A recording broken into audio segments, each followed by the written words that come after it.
Kui ma seekord Iisraeli läksin, siis ma tundsin kohe, et kuidagi tunne on teistsugune. Ja ma teadsin endas, et ma puutun kokku mingisuguste seostega, mingisuguste ilmutustega, mida ma nagu olen ähmaselt enne tajunud, aga mida ma nüüd hakkan nagu selgemalt mõistma. Ja see on kõik seoses Iisraeliga ja puudutab siis ka ülemaailmset kogudust ja loomulikult meid siin ka, kes me oleme täna. Ja kui me käisime paljudes kohtades, aga kaks sellist erilist piibellikku kohta oli Karmelimägi ja Natsaret. Natsaretist ma täna rääkima ei hakka, võib-olla ainult nimetan seda, et mis Natsaretist võib head tulla, eks ole. Et kui Jeesus üldse sündiski, ta sündis ju ka väikeses laudas Petlemmas, eks ole, et kõik sellised suured ja võimsad Jumala manifestatsioonid on alanud selliselt rohujuure tasandilt. No mis Natsaretist võib head tulla, aga ma Natsaretist täna ei räägi.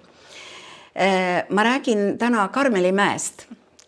Meid viidi Karmelimäele ja meie hea tuttav sõber, pastor Dave Svitkal, kelle koguduses me külas käisime, tema viis ja oli meile giidiks ja siis seal me olime siis selles kohas, kus oli siis Eelia, mäletate seda kohta piiblis, kus ta ehitas, õigemini ta taastas altari, mis oli purustatud. Altari, kus pidi kummardama Jumalat, kus pidi teenima, tooma ohvreid Jumalale. See altar oli purustatud ja ta ehitas selle uuesti üles. Ja see koht oli seal ja siis me ka seal kõrval natuke eemal oli see koht, mis oli ehitatud Paalile altar, kus ka pühendati siis ohvreid toodi ebajumalale, Paalile. Nüüd ma kohe nagu sain aru, et Jumal tahab midagi nagu rääkida, sest tulla nii kaugele ja tulla Karmelimäele, see ei saa olla lihtsalt niisama ekskursioon või niisugune turistiteekond, et Jumal hakkas kohe kõnetama ja kogu järgnev nädal, mil ma juba kodus olin, ma mõtlesin sellele Karmelimäele ja ma otsisin neid kirjakohti ja mõtlesin meie maale ja mõtlesin kogudusele ja et mis paralleelid siis nagu Jumal siia nüüd tuua tahab. Me oleme rääkinud altaritest, mäletate, eelmisel aastal oli vist juttu altarite vahelisest võitlusest, eks ole. On kurjusaltarid ja on siis need Jumala altarid. Ja mis koht see altar on, et vaatame korraks, et mis altar tähendab.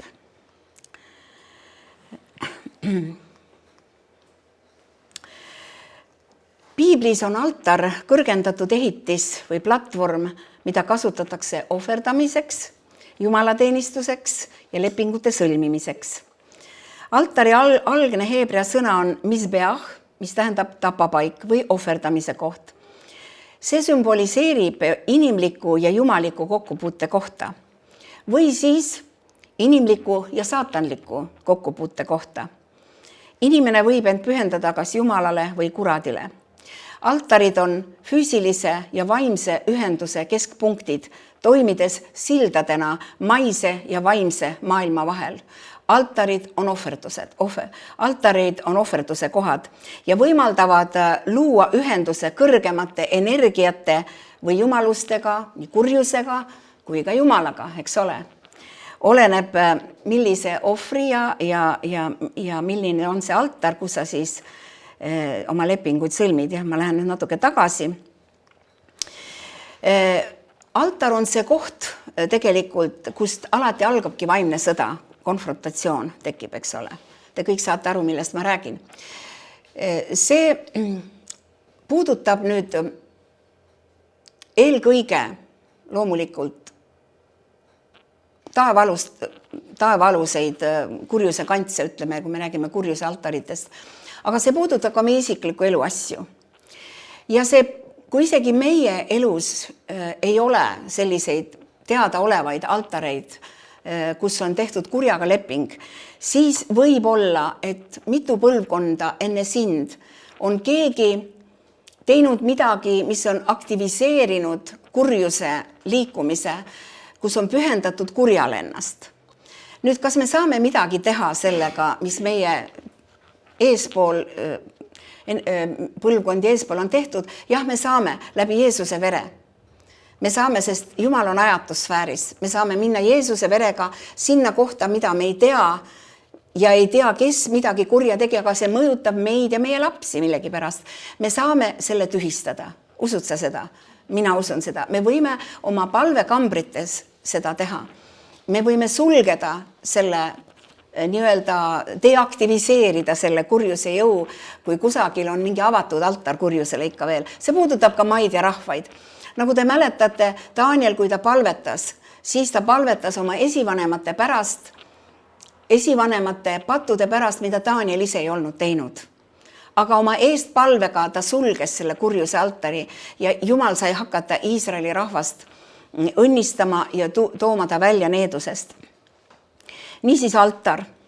Me oleme tegelikult ju kõik ootame ärkamist, me vajame nagu tuld, me vajame vihma, nagu siin ülistajadki enne laulsid ja rääkisid. Ja me tunnemegi seda, et midagi uut on tulemas. Ja Jumal on paljudele öelnud, et valmistuge, ma tulen varsti. No kuidas me siis valmistume? Kristusel on ihu, kes oleme meie. Ja Jumal tahab, et me oleme valmis. Aga me saame valmis olla siis, kui kõik ihuliikmed on valmis omal kohal, on ju nii. Ja kindlalt ühendatud kõigel viisil. Ja me oleme sellest aastaid rääkinud juba. Ja ka meie kogudus ja meie keskus on üks osa Kristuse ihust. Aga meie üksi ei moodusta Kristuse ihu. Aga igal liikmel ja igal kogudusel on oma ülesanne selles ihus, eks ole? Ja me ei saagi kunagi sarnaneda teiste kogudustega ega teha samamoodi nagu teised, sest tavaliselt, kui su käest küsitakse midagi, siis ikka on samalaadsed küsimused, kui palju teil rahvast koos käib ja kas te teete seda ja teist ja on justkui kujunenud sellised standardid, et mis nagu annaksid kogudusest pildi, milline kogudus peaks olema. Aga tegelikult ihu koosneb erinevatest liikmetest ja me ei saa teha samamoodi asju nagu kõik teised, aga meie kindlasti saame aidata ja põhjustada teistel teha seda, milleks nemad on kutsutud või aidata käivitada seda. Ja vastupidi, paljud teised saaksid aidata käivitada seda, milleks meie oleme kutsutud. Ja selleks on vaja nüüd seda jumalikku ühendust, et Kristuse ihu saaks kokku. Ja kui Jumal saab siis alustada ärkamist ja reformatsiooni ja muutusi, siis see tähendab seda, et enne seda peab midagi juhtuma, eks ole. Mis võivad need takistused olla? Kui me loeme Luuka 11, 21 ja 22 salm, seal on kirjutatud nii. Kui tugev relvastatud vägimees valvab oma elamut, siis ta vara on rahus. Salm 22. Aga kui temast tugevam tuleb ta kallale ja võidab tema, siis võtab ta ära tema sõjavarustuse, mille peale ta lootis ja jagab laiali temalt saadud saagi. Seda ütles Jeesus. Tähendab, on üks tugev ja relvastatud mees, kelle üle me peame võidu saama, see on saatan ise, eks ole. Ja kes temast vägevam on? See on Jeesus. Ja loomulikult kogudus. Meie, kes me teeme kõike Jeesuse nimel, kes me järgneme Jeesusele. Ja loomulikult see räägib nüüd ühest pühendumisest. Kui jutt on altaritest, siis on see pühendumisest kindlasti. Sest sa tood altarile oma ohvri ikkagi lähtuvalt pühendumisest. Ja Jumal tahab kõrvaldada segaduse ja ta tahab luua korra kogudusse, sest seal, kus on kord, seal siis selle läbi Jumal saab viia lõpuni oma töö ja ta saab tuua ärkamise, ta saab tuua taastamise. Jumal loob korra. Ja me oleme kuulnud jäägist. Vaata, jäägist räägib Piibel ka, eks ole. See ei tähenda, et kõik kogudused nagu ütleme massina nüüd on nüüd see, kelle peale me nüüd vaatame, et kõik peaksid olema nüüd see täiuslik, kõik see ihu nüüd, aga siin on räägitud jäägist, mis on väga oluline Jumala jaoks. Ja me teame sellest jäägist ka kuningate raamatus, kui Eelia seal kõrbes kurtis ja nuttis ja oli rünnatud ja masenduses ja ta ütles, Jumal, võta mind ära, et ma ei ole parem kui mu esiisad, et näed, et ma olen ainuke veel, kes järgi on jäänud. Aga tegelikult Jumal oli hoidnud väga palju veel samasuguseid prohveteid peidus ja Jumal julgustas teda, eks ole, tõusma püsti ja minema. Nii et Jumal alustab alati tegelikult, kui ta alustab millegiga, siis ta alustab altari kõrvaldamisest. Me kohe vaatame, mida see Eelia tegi ja mis sellele järgnes, eks ju, Karmeli mäel. Niisiis, kui kurjuse ja segaduse altar on kõrvaldatud, siis on see hetk, mil Jumal saab lõpuni viia oma töö. Ja kui loeme esimese kuningate raamatu 18. peatükis, kus Eelia vastamisi siis astus vastu Isebeli valitsevale võimule. Te teate Isebeli lugu, eks ole, kes Isebel oli. Ja ma loen siit ka. Tuletame meelde. Oli midagi lasta olles. Aitäh. Nii.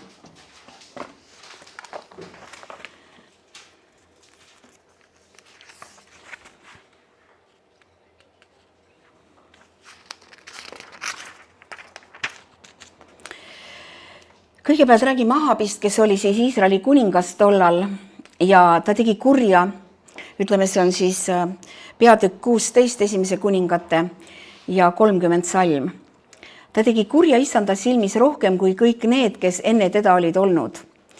Ja kas sellest veel vähe oli? Ta käis Nebati poja Jerobeami pattudes. Ta võttis naiseks Isebeli Sidonlaste kuninga Etbaali tütre ja läks ning teenis Baali ja kummardas teda. Ja ta püstitas Baalile altari, Baali kotta, mille ta Samaariasse oli ehitanud. Ja Ahab valmistas ka Ashera kuju ja tegi issanda Iisraeli jumala vihastamiseks veel rohkem kui kõik Iisraeli kuningad, kes enne teda olid olnud. Nüüd me teame seda, et see oli väga kuri, kui Iisraeli rahvast, ta pööras Iisraeli rahvast kummardama. Teate, see Ashera, Astarte, see on see feminismi ja seksuaalsuse jumalanna, nagu tänagi, eks ole. See on, vaimud on samad, kõik on sama. Ja ma räägin printsiibist, mis toona toimis ja mis ka täna toimib ja kes selle teostama siis peaks, et see vaim saaks seotud. Ja me teame, mis selle tulemuseks tuli. Maale tuli põud, eks ole, ja Eelia sõna peale ja ütles, et 3 aastat ei saja üldse vihma. Ja nüüd, kui ta siis, ja Ahab muidugi kuulutas välja, et Eelia tuleb tappa. Eelia on taga otsitav ja ta tuleb tappa. Aga siis, kui aeg läks mööda ja ta kohtus uuesti Eeliaga ja siis ta ütleb, et Ahab küsib, et kas sina oled see, kes saadab Iisraeli õnnetusse. Ja ta vastas temane, mina ei saada Iisraeli õnnetusse, küll aga sina ja su isa sugu, sest te jätate maha issanda käsud ja sina käid Baalide järele. Ja nüüd ta ütles, aga nüüd läkita käsk, et minu juurde Karmeli mäele kogutaks kogu Iisrael ja need 450 Baali prohvetit ja 400 Ashera prohvetit, kes söövad Isebeli lauas. Ja nüüd seal toimus siis üks konfrontatsioon. See oli pimeduse jõud, kes hoidis Iisraeli vangis, kes põhjustas selle needuse selle rahva üle. Ja Eelia pidi nagu konfronteerima, Jumal tuli tema üle võimsasti.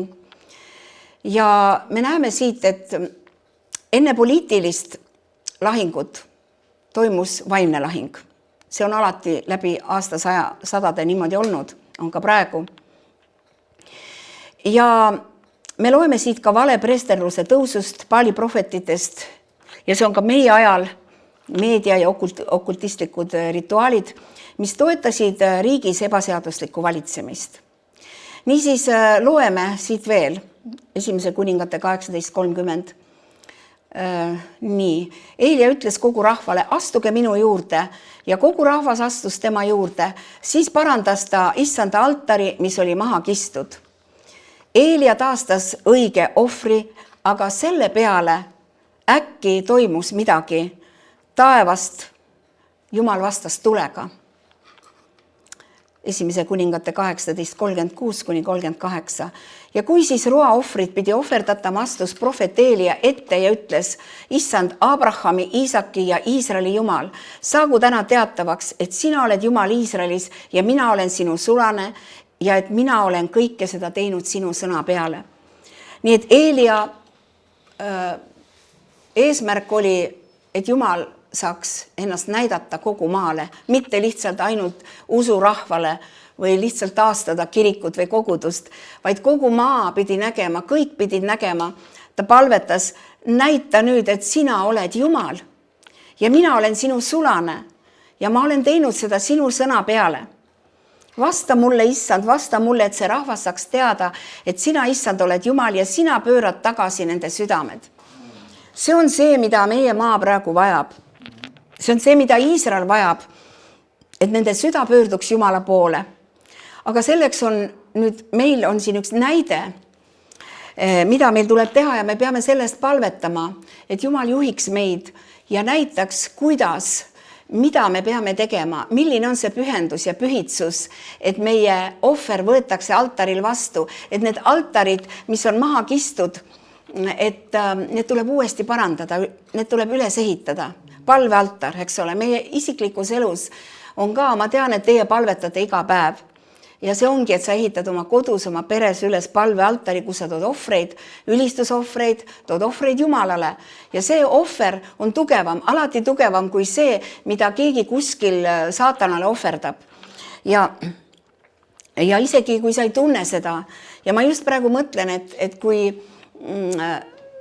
nüüd need LGBT üritused, mis eile ja tulevad ka Iisraelis veel, seal Surnumere ääres, kas oli või on praegu samal ajal vist toimuvad need suured festivalid ja saatan on paanikas. See Astarte on paanikas, sest tema altar, kui kogudus on tõusmas üle maailma ja palved on tõusmas üle maailma ja kogudus on parandamas seda altarit, mis on maha kistud ja saatan on suures hädas ja suures paanikas ja ta märatseb, nii nagu need Baali ohvrid seal märatsesid, tuues siis oma jumalale, nii-öelda Baalile seal, nad täkkisid seal ennast ja loeme sellest kohast. Eelia lausa pilkas neid, eks ole, mulle see koht väga meeldib. Et see on niimoodi, et ta siis ütles rahvale, see oli nüüd Iisraeli rahvas, kellele ta seda ütles, et kaua te lonkate kahe karguga. Kui issand on Jumal, siis käige tema järel, aga kui Baal on see, siis käige tema järel. Aga rahvas ei vastanud sõnagi, vaikus oli majas. Vaikust, kui Jumala sõna ka konfronteeriti seda, mis seal vaimses atmosfääris oli, vaikus oli. Keegi ei osanud midagi öelda, keegi ei julgenud midagi öelda, sest Jumala rahvas, usurahvas oli kaotanud ühenduse Jumalaga, nad olid hakanud teenima ebajumalaid. Kogudus on tänapäeval ka läinud väga-väga maailma sarnaseks ja ta võib-olla ise ei teagi ja ei saagi ise aru, kui palju ta toob maailmale, koos maailmaga ohvreid selle maailma Jumalale. Aga nüüd Eelia ütles, et kaua te lonkate kahe karguga?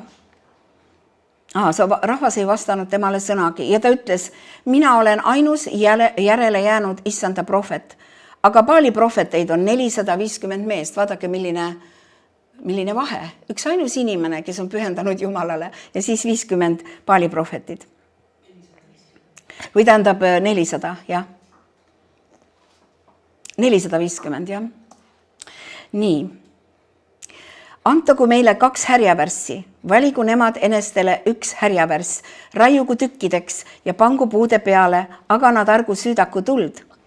Mina valmistan teise härjavärsi ja panen puude peale ja minagi ei süüta tuld.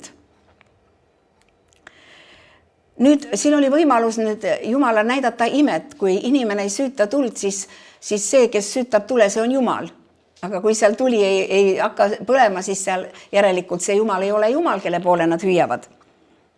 Nii edasi. See Jumal, kes siis vastab tulega, on Jumal ja kogu rahvas ütles, see kõne on hea. Ja Eelia ütles Baali prohvetitele, valige enestele üks härjavärss. Nii, ja valmistage siis esimesena, sest teid on rohkem.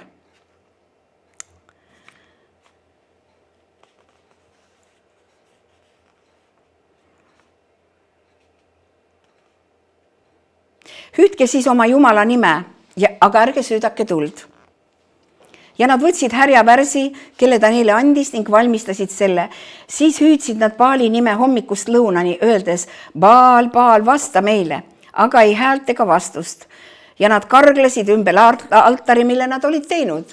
Noh, nii nagu eile seal platsil, seal vikerkaare lipu ümber, nad karglesid ja vehkisid ja siis tuli üks Jumala naine ja kõndis üle selle lipu.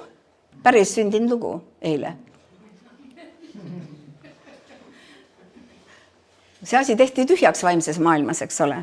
Nad võivad märatseda, nad võivad hüüda oma Jumalat seal ja nii. Ja siis nad hüüdsid, karglesid ümber altari, mille nad olid teinud. Aga lõuna ajal Eelia pilkas neid ja ütles, no hüüdke ikka valjema häälega, sest ta on ju Jumal. Vahest ta on mõtetes. Vahest on ta läinud kõrvale või viibib teekonnal, aga vahest ta magab. Aga küllap ta ärkab. Karjuge kõvemini. Karjuge kõvemini. Ja siis nad hüüdsid valjema häälega ja täkkisid need mõõkadega ja piikidega oma viisi järgi, kuni neil veri hakkas voolama. No täitsa hullud, eks ole. Kui meie vaatame ka praegu, kuivõrd hulluks on läinud see homoideoloogia ja transsooliste, ma ei tea, enese vigastamine ja see kõik on päris hullumeelne, eks ole. Ja Jumal saab seda takistada, Jumal saab ennast näidata Jumalana ja ta teeb seda oma rahva läbi, sinu ja minu läbi, lihtsate, nõtrade inimeste läbi, kes armastavad Jumalat. Ja kui lõunaaeg oli möödunud, siis nad märatsesid kuni roaohvri toomise ajani, aga ei häält ega vastust ega tähelepanu. Siis ütles Eelia kogu rahvale, astuge nüüd minu juurde. Nüüd oli Eelia kord näidata Jumalat ja meie palume ka, et Jumal saaks kuidagi Eestimaal ennast näidata, nõnda, et keegi ei saa kobiseda ka, et Jumal on ainus ja ta elab, eks ole. Ja siis ta parandas kõikide nähes Jumala altari, mis oli maha kistud. See võiks tähendada avalikku mingit palvekoosolekut, avaliku rahva ees, püha vaimu poolt võitud altariteenistust, eks ole. Eelia võttis 12 kivi, vaadake, Jumal taastab oma korra, Jumalal on kord. Ei olnud lihtsalt, et suvalistest kividest kuidagi ehitas altari, vaid 12 kivi vastavalt Jaakobi laste suguharude arvule, kellele oli tulnud issanda sõna ja kellele oli öeldud, su nimi olgu Iisrael. Ja ta ehitas kividest altari issanda nimele ja tegi altari ümber kraavi, mis mahutas külimitu seemet. Siis ta ladus puud ja raius härjavärsi tükkideks ja pani puude peale. Tal oli oma protseduur, kuidas ta seda kõike tegi, eks ole. Kõik kord pidi olema, iga kivi pidi paigas olema, Jumala kord pidi olema paigas. Ja siis ta ütles, tal olid siis assistendid seal, ta ütles neile, tehke nüüd teist korda seda ja siis tehke veel kolmandat korda seda. Valati vett, jah, ja vesi voolas ümber altari ja kraavgi täitus veega. Väga palju tööd tuli teha. See ei ole ka niisama, eks ole.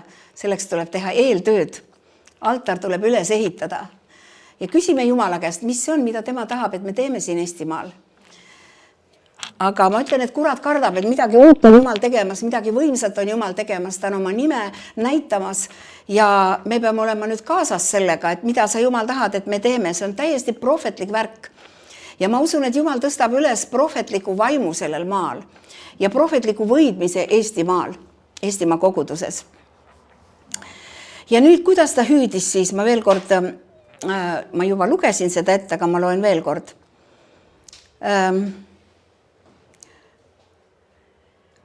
Prohvet Eelia astus ette kõikide nähes, kõik kuulasid, kõik nägid teda, omad ja vastased. ja ta ütles, issand Abrahami, Iisaki ja Iisraeli Jumal. Saagu täna teatavaks, et sina oled Jumal Iisraelis ja mina olen sinu sulane ja mina olen kõike seda teinud sinu sõna peale. Vasta mulle, issand, vasta mulle, et see rahvas saaks teada, et sina, issand, oled Jumal ja et sina pöörad tagasi nende südamed. Ja siis issanda tuli langes taevast, tuli üleloomulikul moel tuli ja see süttis põlema. Kõik nägid seda keegi ei süüdanud. Jumal tuli ja ta süütas tuli. Me vajame tuld, mida Jumal ise süütab ja ta süütab tule, kui ohver on õige. Kui ohver on õige. Halleluuja. Amen. Nii. Ja see tuli sõi ära põletusohvri, puud, kivid isegi, põrmu ja lakkus ära isegi vee, mis oli kraavis.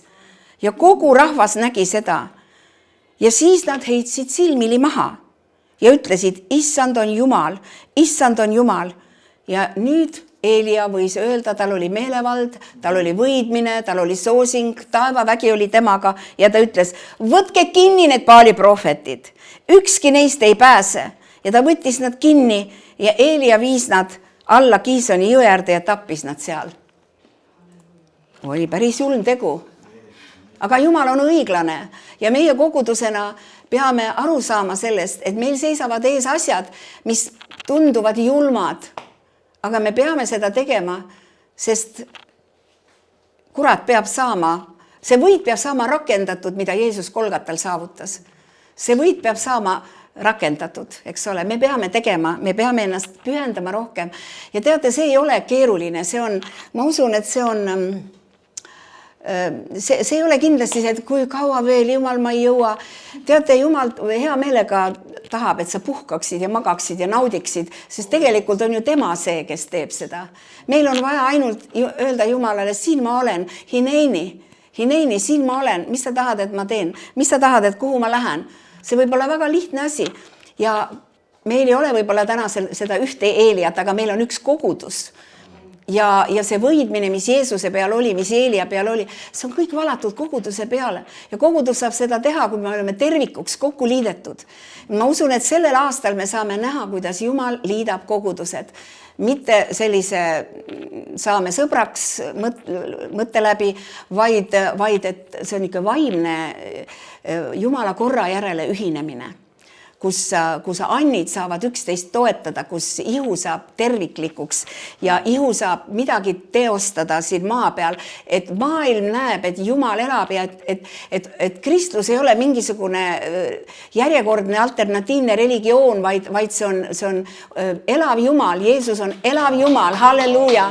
Ja Jumal taastab oma eluhinguse sellel maal ja ta taastab oma rahva ja ta taastab need riigid ja kõik need mis on pööranud Jumalale selja, las ta olla. Aga ma ütlen teile veel seda, et mis sellele järgnes? Tuligi, vihm tuli, põud sai otsa, vihm hakkas sadama. See needus oli kõrvaldatud, eks ole. Jumalal oli toodud ohver, Baali prohvetid olid hävitatud ja tuli vihm. Me räägime siin tulest ja vihmast, sina Ahtoina ütlesin, et tuli ja vihm. Et me tahame, et Eestimaa näeb seda vihma ja Eestimaa näeks seda Jumala tuld, mis süütab meid põlema, mis annab meile selle väe. Ja ega ma täna ei räägigi edasi rohkem, see on teema, millel on teine osa ka veel. Ja muidu läheb liiga paljuks. Aga igatahes me oleme ühes sellises ülemineku ajas, ja Jumal on tõstmas selles ülemineku ajas, kus näib, et kõik on nagu vaikne. Jumal tõstab üles võtme inimesed, ta teeb vajalikud ühendused, ta teeb asjad korda, ta teeb sellise, loob korra, ma usun, et ta toob selle uue veinilähkri, nagu sellise struktuuri ehitab. Tänu Jumalale selle eest. Ja ma vaatasin, kas ma veel saan täna paar sõna.